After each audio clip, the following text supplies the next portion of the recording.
Alrighty, yo, what is going on everybody? It's your boy Mr. GDG94 back with another reaction video. Today we finna react to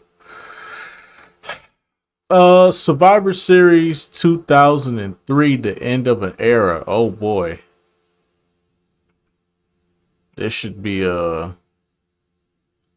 real interesting one. Without further ado, let's get right into it. As 2003 came to a close, the landscape of the WWE had changed dramatically and only continued in that direction. While cornerstones of the company, Triple H and The Undertaker, were still around, their identities were undergoing major transformations while newer stars continued to get pushed. Survivor Series 2003 was a perfect example of what the WWE was about in the year of 2003. The perfect show to display how things were. Raw and SmackDown were set with their identities, but everything was changing rapidly. With that said, Survivor Series 2003 was held in the American Airlines Arena on November 16, 2003. 13,487 were in attendance to witness the Buried Alive match, and 450,000 people purchased the show, which was an improvement over 2002's 340,000. The theme song for the event was Build a Bridge by Limp Bizkit, and this ended up being the final song WWE used from the band for their pay-per-views. So it was actually the end of an era. The build for the show was wonderful and sadly better than WrestleMania 19's build for the most part. It might seem like a hot take, but that's how I see it, because similar to WrestleMania, the show felt like it had the highest stakes for everyone involved. John Cena's moment to shine, Shawn Michaels to save Austin's career, McMahon to save himself from being buried alive, Lita trying to prove she has what it takes to go after the women's title after nearly 3 years without a title run, and of course an injured Bill Goldberg finding himself not only at a disadvantage, but going up against the most intelligent wrestler on Raw, Triple H. Alright, with that said, let's get into it. The first match on the show is the Survivor Series elimination match. Team Angle, Kurt Angle, Chris Benoit, Bradshaw, Hardcore Holly, and John Cena faced Team. Yep, this is where John Cena made that transition. Yep. This is where he was no longer a heel and he just went straight babyface all the way up to now. Yep. It was good though. It was good for him though, because look how it turned out. Look how it turned out. You can't complain. It turned out really good for him. Lesnar, Brock Lesnar, Big Show, Nathan Jones, Matt Morgan, and A-Train. This was originally in storyline supposed to involve Farouk. He got attacked, so John Cena ended up being the replacement. Cena was a face for the first time in his rapper character era. It was bound to happen because of the crowd reception. Cena throughout this time period was mostly hostile to everybody, so he felt like a renegade. He made fun of the heels and said he didn't need a stable, but was wondering if he could trade his partners for one night with Sable. This was the biggest representation of John Cena on a Big Four pay-per-view up to this point, and that would only continue. Chris Benoit was no doubt about it the very best in-ring performer around the end of 2003. Benoit had a silent momentum building around him in his quest for the world title. He was basically an uncrowned champion. Hardcore Holly had a mini push that looked so out of its depth, this guy was treated like a main eventer for 2 months. Kurt Angle was starting to feel the effects of returning early, and that would continue to show. Nathan Jones was on his way out at this point, and Matt Morgan was too damn green. Brock Lesnar was almost done with the WWE feeling burnt out. Hardcore Holly quickly went after Lesnar and it was on. He was too intense and got himself disqualified, leaving his team at a disadvantage. Back in the ring, A-Train was dominating Bradshaw off the ropes. He walks into the clothesline from Hill, and you'd think it was 2004 because he eliminated A-Train. Big Show comes in and drops him with the choke slam, and it was 3-on-4. Cena had a tough task on his hand with this one. He was trying to outsmart Lesnar, but all it took was his intensity for the heels to take control. At this point, the only thing that could stop them was the wellness policy. They were beating on him like he was a jobber, and a slight opening leads to the throwback, and he quickly got to Chris Benoit for the tag. Benoit upped the intensity and overwhelmed Brock with his pure wrestling, so he used his power to tag out. Big Show was in, and it was mostly easy work for him. The choke slam got countered into the crossface, and Brock quickly broke it up. Abdominal stretch, and just when he's getting out of the hold, Big Show drops him with a leg drop. This was known as the Final Cut. The match got chaotic at this point, and it all changed when Kurt Angle came in. Angle came in with the Germans to build momentum, and it felt like nobody could stop him. The heels were making mistakes, and Angle took advantage to eliminate Nathan Jones. Even made Nathan Jones tap out, but at a moment's notice, Brock dropped him with the F5. It was now 2-on-2, and Chris Benoit became more methodical. He locked in the crossface when while Lesnar did struggle, he rolled him up and used the ropes to his advantage. The third attempt, though, didn't work well, and Lesnar tapped out. The fans were chanting, "You tapped out," and back in the ring, Big Show was doing everything he could to keep his team in it, but it was looking unlikely. Yeah, CC was always going to be in his future with that one. Benoit tagged in Cena and took the chokeslam with Big Show being unaware of Cena behind him. He used the chain and hit a huge FU 1, 2, 3. This match passed by quick. It was a Survivor Series sprint with the match centered around the Rabid Wolverine and a Doctor of Thugonomics. It was more about Benoit having the champion's number, a story which seemed like it would build towards WrestleMania 20, but we all know what happened. As to the action, solid. We don't see too much of the green guys. John Cena was another notable part of this match. They showed you straight up that he is the future by having him pin the Big Show the way he did. And this was his face turn being officially cemented at Survivor Series. Vince tried to relate to his son Shane, saying they're facing the two brothers, but he didn't want to hear any of it. Stone Cold, meanwhile, was laughing at Vince's impending demise. The next match was for the WWE Women's Championship. Molly Holly defended the gold against Lita. Lita's been back for only 2 months. Her entire run has built up to this very moment. Molly was in her prime. 03 was her year like Tim Duncan. They based the division around her for the most part, and it's understandable why. She was a strong heel, plus Jazz was injured at the time, so she basically took advantage of it. Molly was wearing a Crash Holly tribute wristband.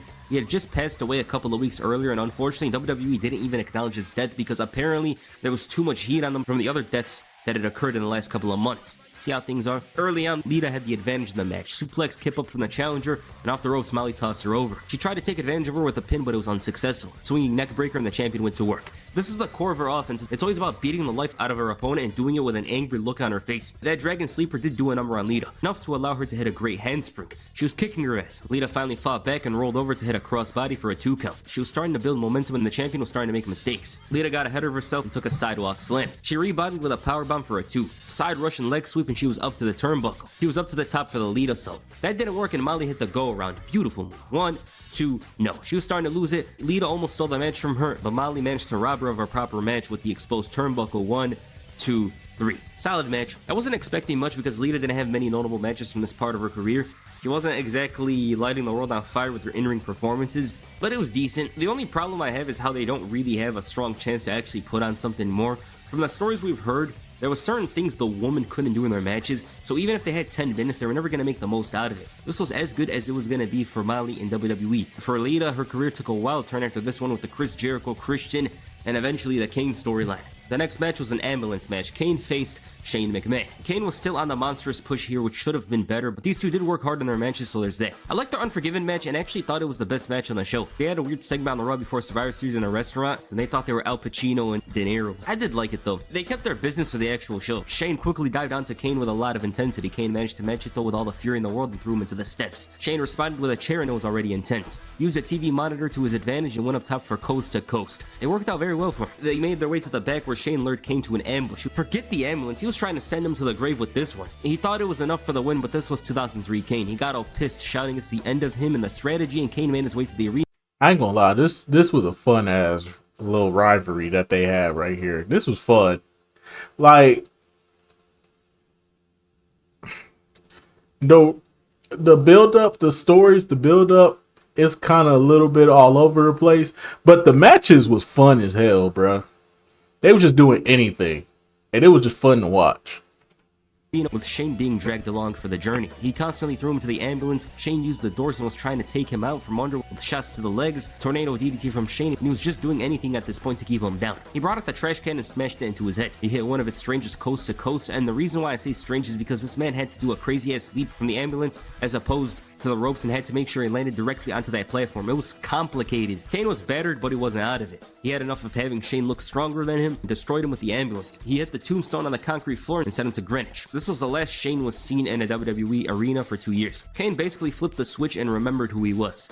Decent match. I didn't have much high hopes for it. I always thought it went differently, but my memory lied to me. It was better than I remember, but it was always going to be hard to have a great ambulance match. These two had so much intensity in their story that it wouldn't have been out of the realm to see them inside Hell in a Cell. Maybe they should have done it here. I know Shane would have been up for it. As for the spots, good stuff. Shane destroyed himself again, but the ambulance one impressed me because it was on concrete floor, and obviously he's a pro, but the positioning was so different when compared to the ring and announce table ones. Kane had so much momentum, it almost needed to end with the title because they decided to put him in the championship picture. When that happens, it has to end one way, but it is what it is. Brock Lesnar, showing bitterness over his loss, claimed he didn't lose, and Bill Goldberg introduced himself. So sad how this match never ended up happening. It could have been a great one for WrestleMania 20. With that said, the fans were ready to see this match. If only they gave a damn, and if only WWE understood their dynamics, especially from Goldberg's side. The coach gave an update on his neck and interviewed Mark Cuban, the owner of the Dallas Mavericks. The coach poked fun at NBA's referees, and after Cuban said he wanted to see Austin kick Bischoff's ass, the Raw GM came out and challenged him to say what he wanted to his face. Bischoff told him that it's his building tonight, not Cuban's, and he shoved him. He got embarrassed, and Randy Orton came out and hit the RKO. He sold it like he got shot, and that was the segment. It was filler to calm things down before the next match, and also give Randy Orton, technically another legend, to kill. Financially, he is a legend, but you get what I mean. The next match was for the WWE Tag Team Championships. The Basham brothers defended the titles against Los Guerreros. I still can't believe this Basham's gimmick is real. Deviants by night, wrestlers by day. Again, early 2000s WWE was on something They was very wilding, strange. bro. They had these guys getting smacked in the ass in the dark or something. It's just bizarre stuff, bro. Los Guerreros quickly went on the attack. They had problems at this point that would continue to grow over the next few weeks. Eddie had too much fire in him after the champions claimed his sister-in-law had a car accident. He hit 3 amigos, but Doug broke the fall. Eddie was going all out with the rules in place because when they weren't, it was back to the heels. Shaniqua dropped him with a clothesline and a body slam. The isolation began, and Doug and Danny made sure to keep Eddie away from Chavo. Slingshot suplex for a near fall. Chavo comes in for the tag, and you can clearly see they didn't have a lot of time. Guerrero was unstoppable while Shaniqua was shouting for them to get back on track. The thing that allowed for the Bashams to have the edge was their connection. They were in tune and had greater chemistry than Los Guerreros, who were on the outs. Hurricanrana from Eddie, both teams were going back and forth and even hit each other with a clothesline. Double clothesline, and it's time for the final act. The brothers switched with the help of Shaniqua, and Eddie hit a frog splash on her. They didn't realize what's up, and they were too busy smacking her. Swinging DDT knocks down Eddie, and Danny took advantage of Chavo checking on Eddie with a roll-up to retain the titles. Basic match, it was more about giving Eddie Guerrero his conclusion to the Los Guerreros run. The story was that they weren't on the same page, and it would continue to develop over the next few weeks. Now, at the time, Eddie was starting to get very, very over and very popular with the fans, and it was a type of popularity where it's like, why not try to give him the belt? That's how popular Eddie was, and the opportunity he brought, because Eddie Guerrero was a unique talent. He was a mega draw for the Latino community, so they wanted to try that out. The next match was a Survivor Series elimination match. Team Austin, the Dudley Boys, Booker T, Rob Van Dam, and Shawn Michaels faced Team Bischoff, Scott Steiner, Mark Henry, Randy Orton, Christian, and Chris Jericho. A story that had been brewing since Austin was fired as an in-ring performer. Stone Cold's firing only provided him the opportunity to become the co-GM with Bischoff. There was plenty of tension between them, and since Austin was assaulting others, he was reprimanded and tried to use a loophole of having someone else touch him first. It worked sometimes, but for the most part, everyone could see through and provoked him in all kinds of ways, calling him a coward, making fun of him in his face, and it got to the point where Eric Bischoff challenged him to a Survivor Series elimination match. If Austin wins, he does whatever he wants, but if he loses, Bischoff is the only GM on Raw. Stone Cold was never known to trust anybody until now, a scenario that required him to trust 5 men to save his job and give him what he wants. With that said, Christian and Devon started things off. Captain Charisma was more about getting respect. RVD comes in and Van Dam offered something different to this match and nearly eliminated Christian. Y2J comes in, he couldn't really answer this assault and had to try and match that elusive style RVD did. Steiner's in, same story as Christian, he was dazed after this kick and had to use more of the power game to get back in it. He hit a belly to belly from the top and Booker T came in. He overwhelmed Steiner, hit a scissors kick, a spine buster, and the match got chaotic. Stacy Keibler distracted Steiner, who she managed against her will, which is the test storyline by the way, and the Dudleys took advantage, leading to the bookend, and Scott Steiner was eliminated. So they did a nice callback with Stacy being alongside the Dudleys for a moment here, and Steiner was out. Mark Henry was too much for Booker T to handle, and he was out. While RVD was a dominating one on Austin's side, Henry was for Bischoff's team. It got to the point where the Dudleys had to team up, and Van Dam had to hit the 5-star to eliminate him. Randy Orton entered the match for the first time and had plenty of intensity. Orton was very aggressive, and Van Dam responded with a missile kick and the Rolling Thunder. It wasn't looking good for the heels, but Jericho made the save, leading to the RKO. Now it was 3-on-3. It wasn't for too long though, because they eliminated Devon Dudley. Shawn Michaels finally entered the match and he got worn out quickly, allowing for Bubba to come in. He was doing well until Jericho hit him with a low blow, leaving Shawn Michaels on Austin's team. HBK hit the comeback sequence and was knocking down all the heels. Jericho's slimy tactics were the difference maker in this entire match. He always made sure to save his team and ensure the opponent would be eliminated. Then Christian catapulted him into the post and this busted him open, and HBK was bleeding like crazy. There was no tag for Michaels to make. The man was fighting with all his will. Then from out of nowhere he hit the sweet chin music on Christian. 1, 2, 3. 2-on-1 now. The faith was there. Jericho was a huge rival of Michaels and had him beat in his last outing, so it didn't bode well for the Heartbreak Kid, not to mention it being Randy Orton who was the difference maker in that last match back in July. Randy Orton was feeling the heat to the point where he tagged out. HBK was starting to make Jerry Lawler believe, but just like that, Jericho hit the Bulldog. He failed to hit the Lion Stall, and at this point it was anybody's match when it came down to it. He failed to hit the sweet chin music, but rolled up Jericho. 1, 2, 3. The crowd was going insane, but Jericho shut them down with a chair. He was frustrated over the situation, and back in the ring, HBK kicked out. Both men were worn out. Orton tried to go for the crossbody, but landed on the ref. HBK was getting ready to tune up the band, and Bischoff knew that his days were numbered, so he kicked him. Austin comes in, he drops Orton with the RKO. What the hell? Why did I write this? With the stunner, and goes after Bischoff. Batista takes advantage, and everyone was let down before he even hit the power bomb because they knew how it was going to end. Batista drops him with the Batista bomb. Orton crawled for the cover. 1, 2, 3. This match had a very high level of stakes attached to it, and even though the stakes were big, it was always down to the wrestlers themselves to sell it like it was everything. Shawn Michaels did just that. He had some certain attributes as a face that supersede his heel attributes, and this was the greatest example of why HBK is better as a face. If you want to make the argument that Shawn Michaels is better as a face, you most likely would choose this match as an example. A story of high stakes and for Shawn Michaels, high pressure. He had nothing to lose, but this was everything for Stone Cold Steve Austin. The story was amazing and it was positioned perfectly with Bischoff thinking there was no way that they were blowing a 3-1 lead. What were they, WCW 1998? But Shawn Michaels, with just a miracle in mind, was almost about to change everything. This is a great example of why we need to see heartbreak every once in a while. It would have been nice if he won, but the sad moment here was much bigger and much more impactful. The talent involved played their roles to perfection and did their jobs. The heels got booed and the faces were cheered. With HBK though, there was an extra magic on this night. It was one of his greatest performances. This is the kind of heartbreak you feel in sports. I've felt it many times just in the past year, that winner moment is taken away from you. This is my favorite Survivor Series match. It isn't much for the first half, but they really turned it up in the second half. Austin came out and said that if he had to end his career, he's glad he did it in Dallas, Texas, the same place he started his career. The coach came out and tried provoking him, but forgot that Austin was free, meaning he was about to take a beating, and he did. Austin was gone for about a month though. The next match was a buried alive match. The Undertaker faced Mr. McMahon. All the Undertaker wanted was to be the WWE champion. McMahon wanted to ensure that it didn't happen. When the Undertaker beat Brock Lesnar in the Big Show, McMahon also gave him the choice of any match he wanted, as long as it wasn't for the title. He chose a buried alive match with the Boss being his opponent. Now heading into this one, McMahon was under the belief that the higher power would help him win this one. Like this man could smell the gates of heaven. The moment the Undertaker struck him, everything changed. He hit him with a reality check and already he was busted open. He was battered and struggling to walk. It was a plotting battle, but then you hear what the commentary are saying and you're like, oh, no wonder he's beating him up like he is. Undertaker brought in the shovel and dropped him with it, and at this point it was a foregone conclusion. He destroyed his foot and carried him to the grave. McMahon finally did something with a low blow and used that shovel to send him into the grave. He thought he had it, but that was just a short moment. As the Undertaker's going to the loader, an explosion happens and Kane came out. He took out his brother. The commentary was confused because he was on Raw, and McMahon used that loader to pour all the dirt into the grave. This match was plotting. It dragged on and on, but we all know what it was for. Kane coming in and burying his brother was such a great moment, something that stands out from this era, especially because of what followed.